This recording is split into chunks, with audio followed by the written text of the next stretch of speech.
A Palestra fèiem uns exercicis de formació paramilitar.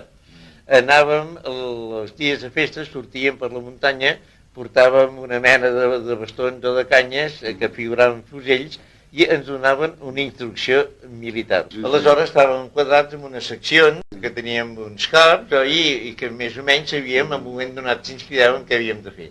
El dia 6 d'octubre estava jo dinant, era l'hora de dinar amb els meus pares a casa i per ràdio diuen tots els militants a Palestra d'aquests grups que es concentrin a la plaça Universitat. Jo recordaré sempre que em vaig aixecar perquè jo soc un d'aquests.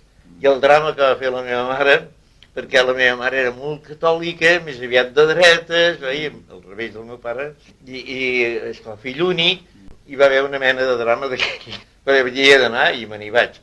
Vaig anar a la plaça a la plaça Universitat. Jo em recordo cap de la meva secció que no n'he sabut mai res més, era el capità Sabater, li deia. Ens van donar un Winchester d'aquells requisats del sometent, que eren de l'any de la pera, una mena de Makuto amb 12 municions a cada un.